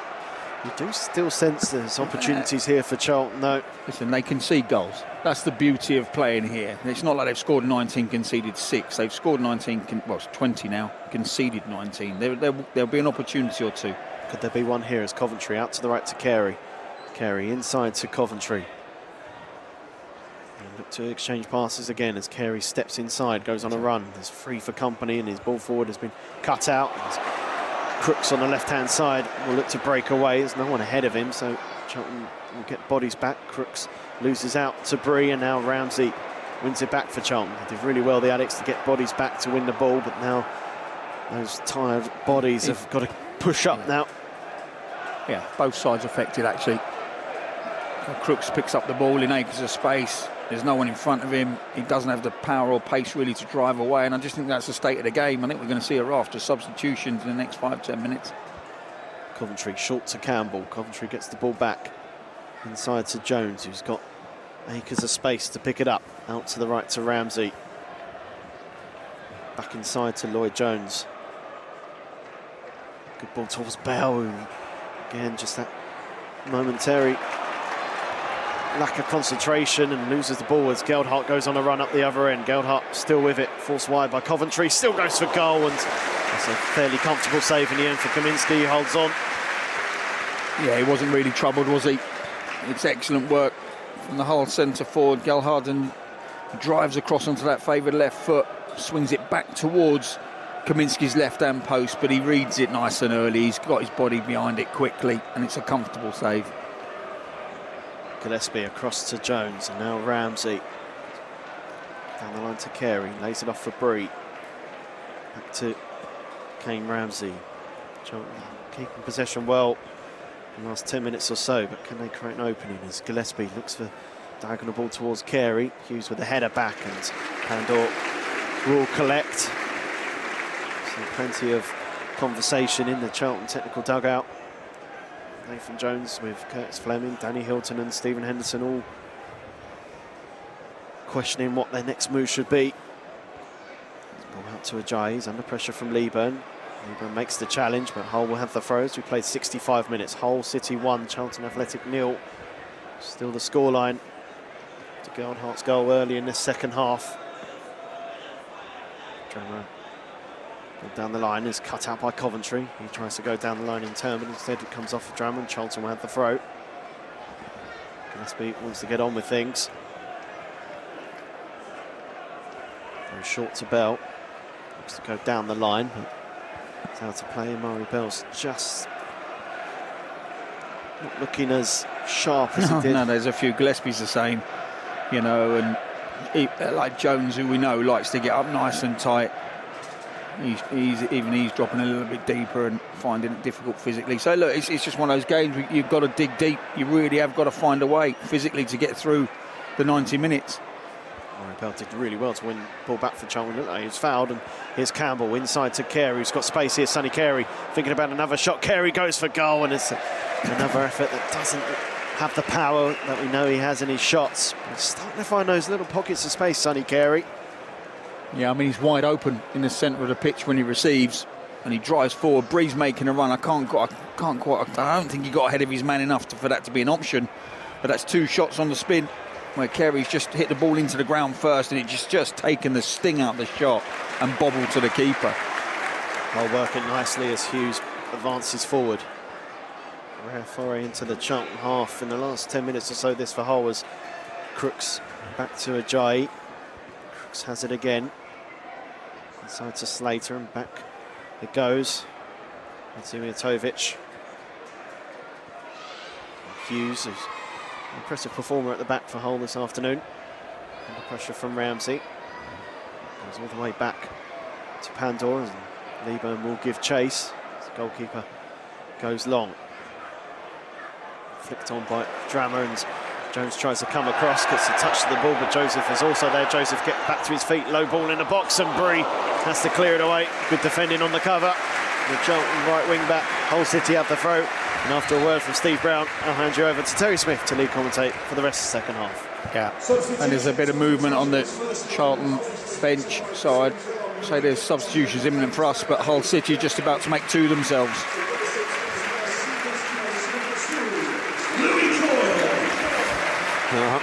Cheers, Greg. As Hull make a couple of changes. Crooks, one of the players going off.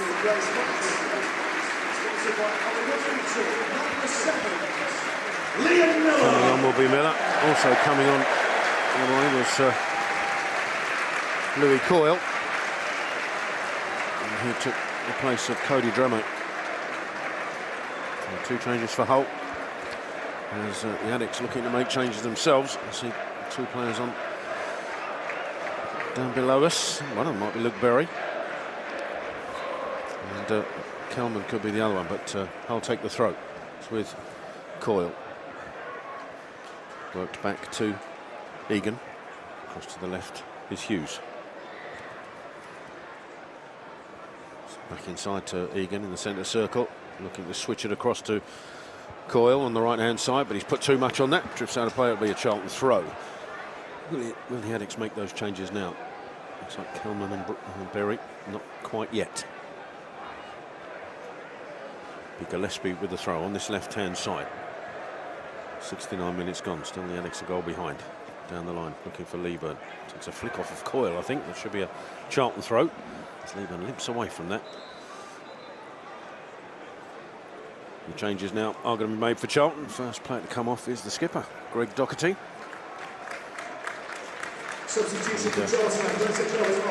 Coming on in his place is Luke Berry.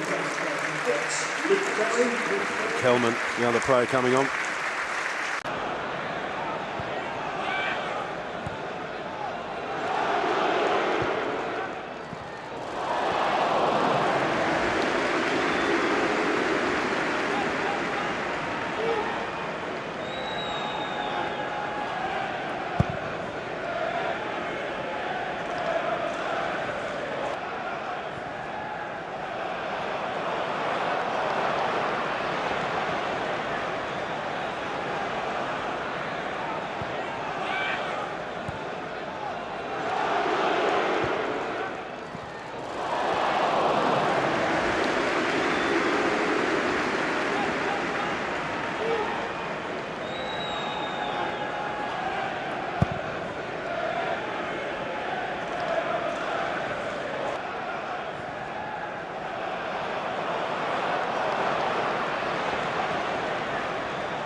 Pick out Carey.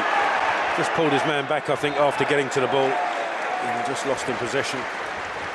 So Hull have the free kick, which they try and take quickly. Referee says, no, you don't. 10 yards too far forward, and so you get a little free hit to run the clock down doing that, you see. And I hope he's on top of that. I hope he understands that. They knew they couldn't take that. Referee now telling Hull to hurry up as we hit the 74-minute mark. Pandor coming out of his goal to about just beyond halfway inside the Hull half to take this free kick.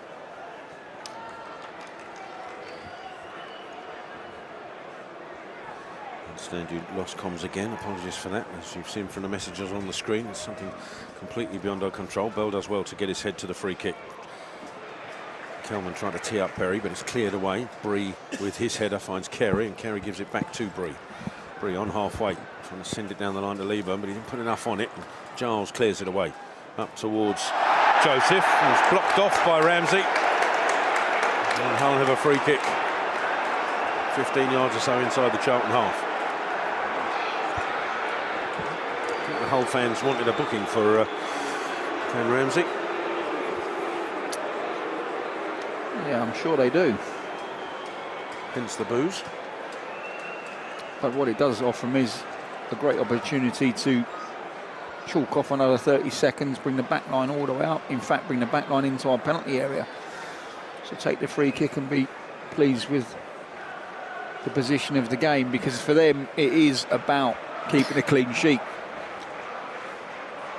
That's Eganodi's free kick, which sends it towards the edge of the penalty area. Coventry with a good header away. Kelman back there.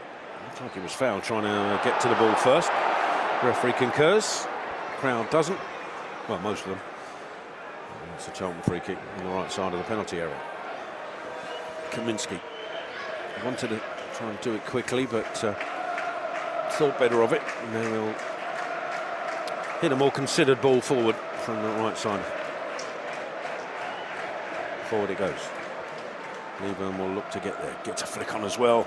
We'll pick out Kelman, who finds Berry. His shot's blocked, but it's out to Campbell. Campbell lifts the ball back into the box. Cleared away before it can find either Kelman or the on-rushing Bree. Hull City clear. And they got a man up top, and it's Miller running forward. Ramsey for company, but Miller, edge of the penalty area, tries to get a shot away. That's a superb block from Ramsey from the attempted shot, and Charlton had possession back with Coventry. We're going to send Kelman on his way. Ajayi trying to get back there first. Kelman and Ajayi in a foot race. Ajayi just gets there first, and Kelman just badgering Ajayi, who goes down and gets himself a free kick. Yeah, just a bit cuter. They were battling 50-50 pretty much for the whole of that period, but once Ajayi got his body in line of Kelman and the ball, the nudge was enough to see the 6'4" giant sprawl to the ground. Well, Hull City are going to make another change. It's going to be Destin coming on. Coming off Joseph. And that's a like-for-like change.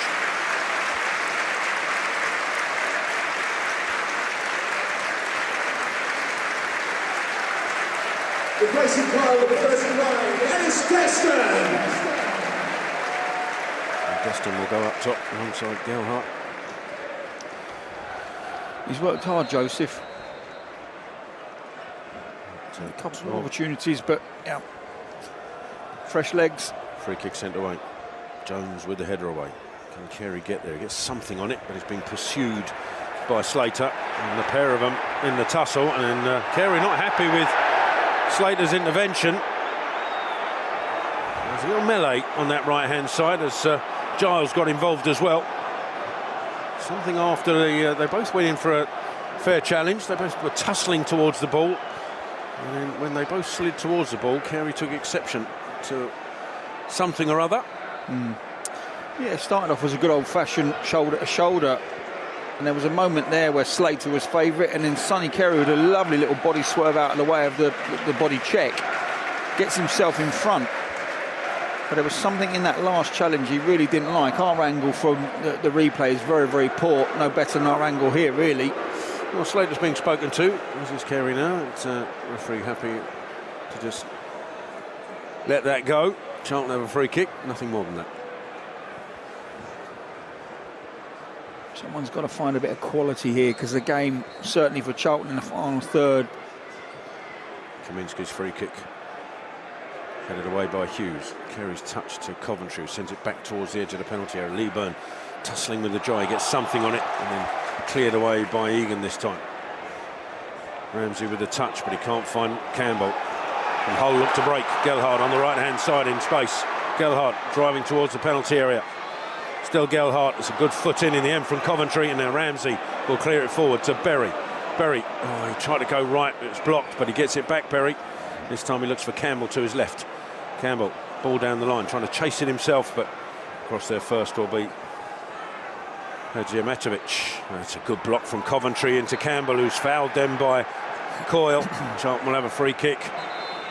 And in the meantime, Miller's down for Hull towards the Charlton penalty area.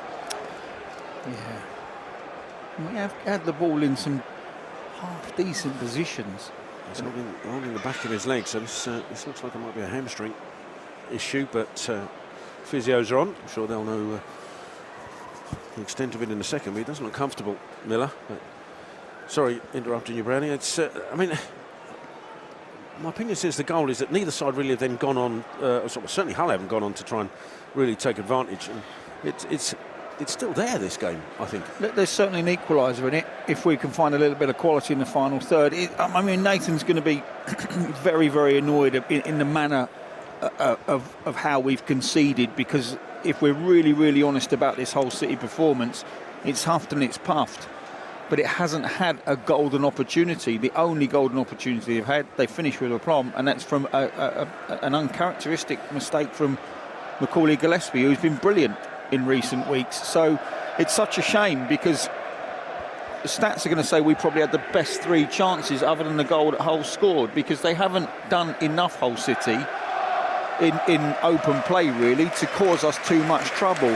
Where we're struggling, Tel, is we're lacking a little bit of quality as the game progresses into the latter stages. We are lacking a bit of quality in that final third. Nothing's quite linking up. The pass is always falling short or going too long, or someone miscontrols. And even when we get in a decent position, as you've seen Carey a couple of times, the shots hit the ground first, taking this thing out, and it's bobbled towards Pandor, the Hull City keeper, rather than be a clean strike. And that's kind of the state of play. But yeah, I'm with you. We've got 10, 11, 12 minutes plus add-ons, and there is definitely a goal here if we can just conjure up one decent bit of quality. Well, Miller has had to go off. JB has come on in his place. Been subbed through injury. In the meantime, it's Bree with his free kick from this Charlton left-hand side. Sends it in towards the penalty area. It's a deep one. Runners there. Jones is one of them, but Pandor comes out and gets there first. Doesn't claim it cleanly, but he gets drops on the ball as it bounces. But he was nice and positive. He came early.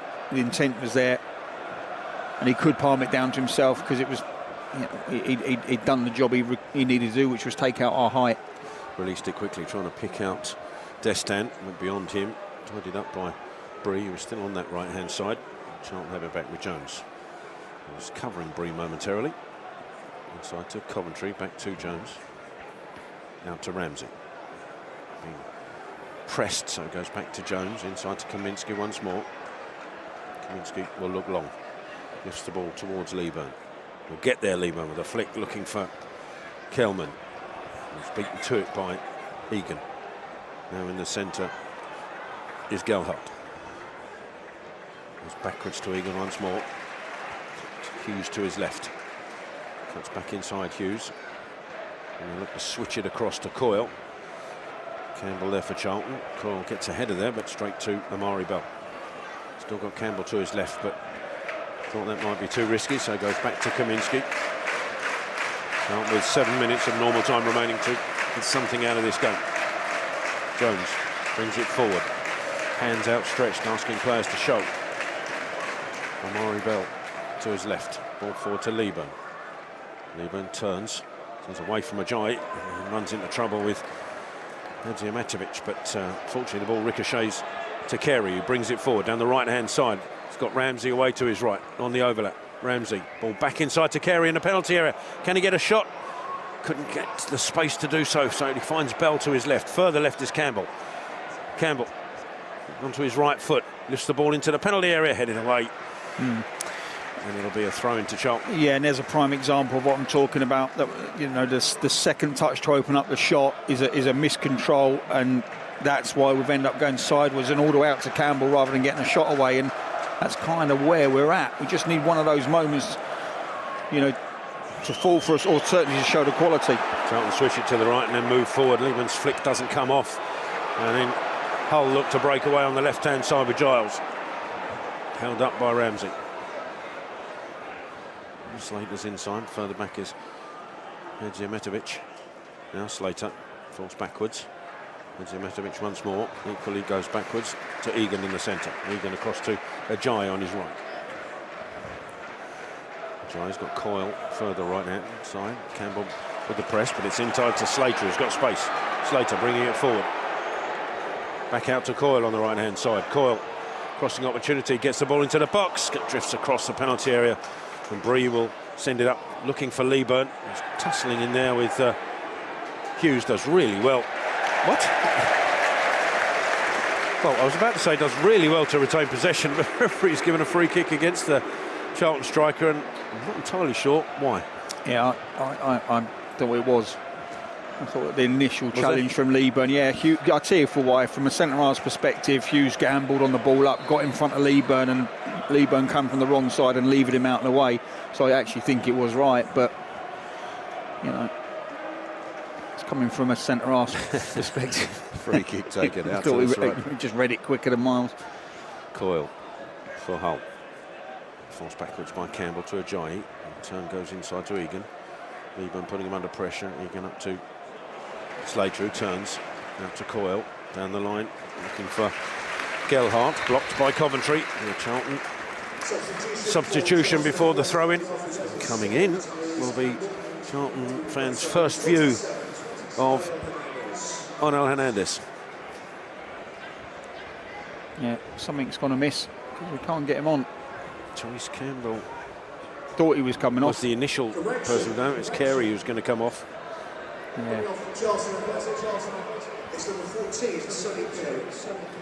So initially, to be that's fair, why there was a delay, because it wasn't Campbell come off, it was Carey.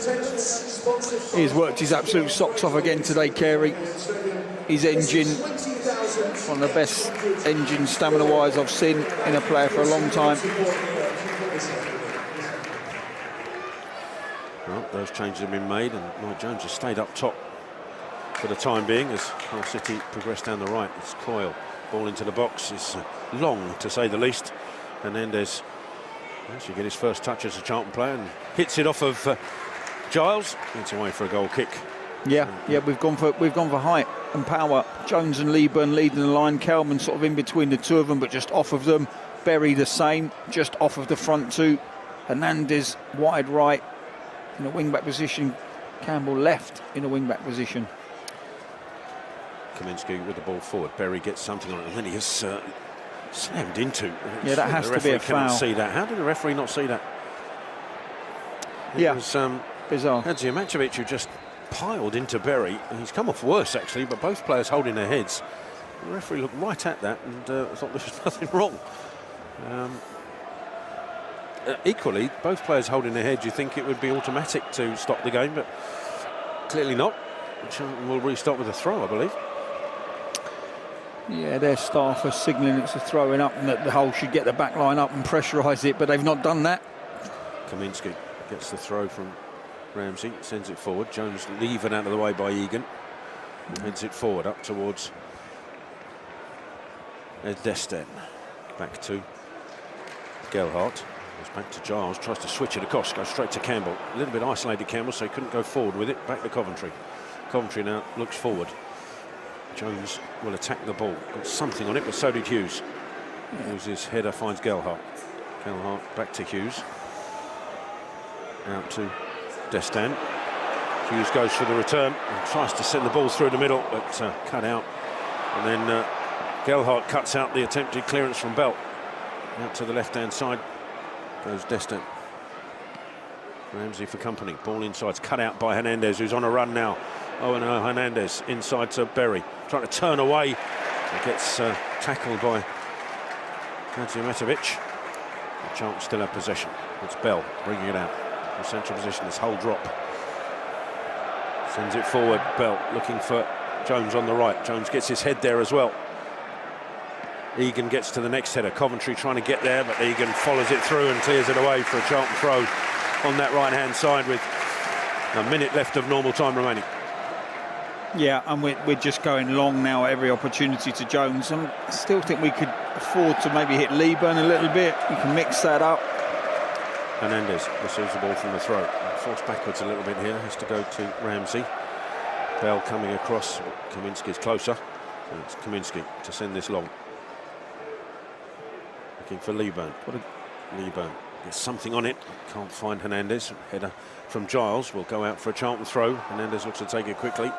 Bree just said, hold on a second. And it'll be Bree with the throw. Although Bell coming across is now gesturing to maybe send this in long. Bree, though, ignores him. Throws it into Coventry. Gets it back, Bree. Looks to find Coventry again. Coventry launches it into the box. Jones trying to get there. Palmed away by the keeper. Only as far as Berry, who drills it back. Takes a deflection and over the bar. And it'll be a Charlton corner. Yeah, keeper come flapping. We win that at the edge of the box, and Berry does the right thing. He strikes it back into the centre. It hits a whole defender and just loops above the crossbar. Keeper would not have got to that.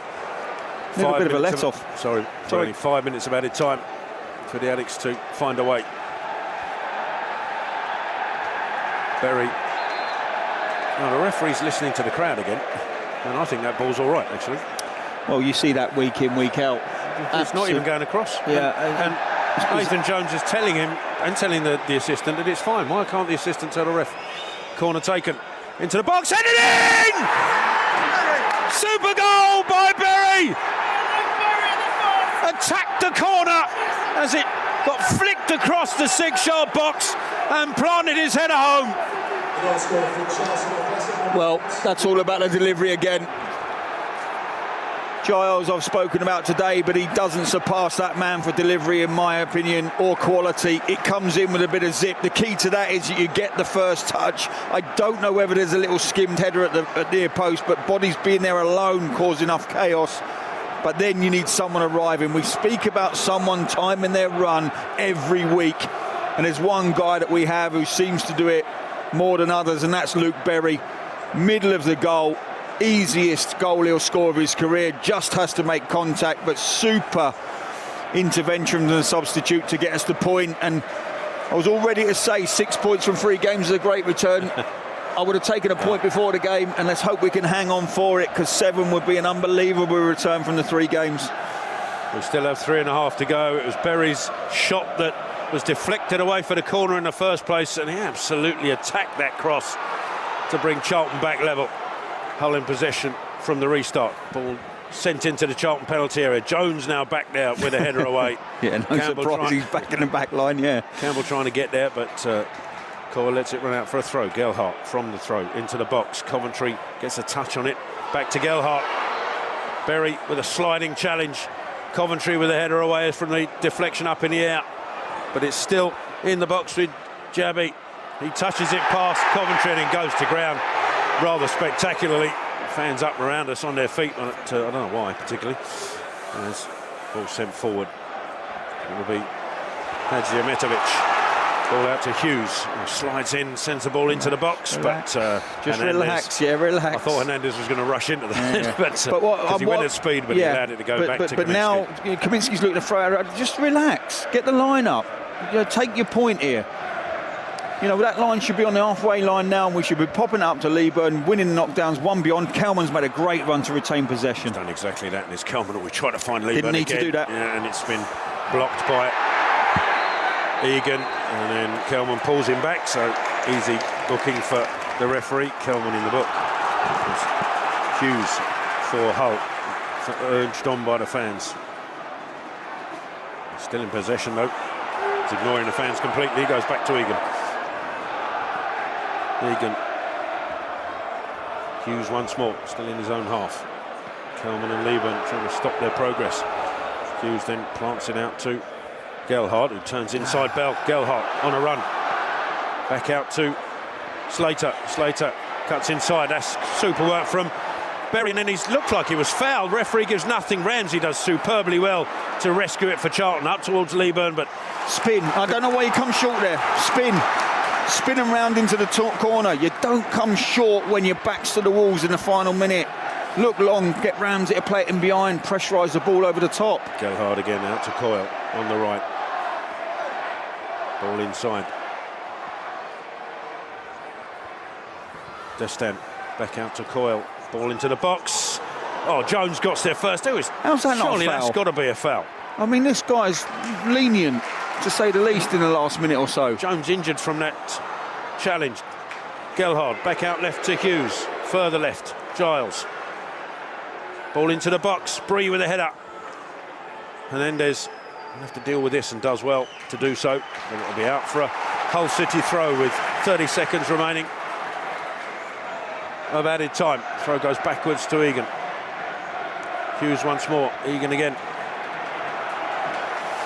Egan bringing it forward. Out to Ajayi. Ajayi, little touch into Gelhard. Out to Coyle. Coyle and Gelhard again. Ajayi on the overlap. Ajayi, ball into the box. Straight across. Hernandez with a header. Out to Hughes. Now Giles once more. Hernandez with a foot in. Bree trying to close him down. Goes back to Hughes. Inside to... That's an excellent point. And the whistle goes. And the Addicts coming back from a goal behind. Look how many are going down. Look how many are on their absolute haunches. They've given everything today. They've had to dig deeper, I think, than any other stage of the season. They thoroughly deserved the point, in my opinion. It would have been harsh on this team, particularly from a mistake. Your opponent hasn't ripped us to pieces there and created chance after chance. We've gifted them a goal. And in my opinion, the performance in terms of chance they created deserved a point today. So I'm really pleased for the group. But they are, and will thoroughly deserve, a few days off it. That's a brilliant return in points over the last 7 days. 2 outstanding results on the road. 1 at Ipswich. Here the point today coming from behind is outstanding. And they deserve a few days off, I've got to tell you. Well, Nathan Jones has been on record as saying how proud he is of this group of players. I'm sure he'll be extremely proud of the way they battled back and showed character, courage and the will to not lose this game. After going a goal behind to Gerhard's strike on a minute into the second half, Charlton had to make changes, and one of those changes was Luke Berry, who on 90 minutes ran into the 6-yard box to connect with the corner from Bree to power home his header to bring the Addicts back level. And a point when none seemed likely for a while is an excellent return. And the Charlton fans away to our left-hand side in celebratory mood. They'll go back down the A1 reasonably happy because of that. It's been an excellent performance from Charlton to rescue the point. Yeah. On the back of the victory over Ipswich and that home victory over Sheffield Wednesday, it's been a decent return. Yeah, it's been a fantastic show of character as well, because in all those games, Sheffield Wednesday had a very good period, second 45, where this team had to show character and dig deep to make sure we got the 3 points. First half, we've done enough to do that. It was Ipswich, where we were under enormous pressure for 45 minutes. And it's a long time since I've seen a defensive performance of that manner. Excuse me. Which allowed us the platform to go on and get the 3 goals second half. And then today, you think they're beaten. You couldn't see us conjuring up a goal. We were just lacking energy. There was an uncharacteristic mistake, as I've said, purely because Gillespie was out on his feet and he couldn't get his head up quick enough. He couldn't move his feet quick enough. Just purely, he was exhausted. And then you find a way with the substitutions to inject a little bit of enthusiasm without maybe the quality in that last final third. But it's that set-piece delivery that's caused the damage, and you need a man to arrive, and Luke Berry certainly did that. So 7-point return from 2 away games in a 7-day stretch. Well, from 3 games, 2 away games in a 7-day stretch is superb from a Charlton perspective. And the Addicts go across to milk the applause and the thanks from the fans, and reciprocate that thanks for the distance they've travelled to support the side. And they'll go home reasonably happy with a point here in Humberside. And from us, well, it's been a bit of a technically difficult afternoon. We apologise sincerely for the audio problems you've had. Completely out of our control, as I said before. My thanks to Matt and Jacob for trying to sort that out back in production, beyond their control as well, sadly. And I hope it hasn't stopped your enjoyment of this excellent point here at the MKM Stadium. And so thank you for bearing with us. Thanks for watching and listening when you could. From here at Humberside, from myself, from Greg Stubley, and from Stevie Brown. Thank you, boys. Always a pleasure, Tel. Always a pleasure. Superb to bring you this coverage. Enjoy the rest of your weekend and next week from all of us here. And don't forget, are we back? Where are we back? Home to Swansea next, aren't we? I think Yes. it is. Home to Swansea. We'll enjoy your company there if you can join us. In the meantime, have a great rest of the weekend and week. From us all here in Humberside, take care. Good night.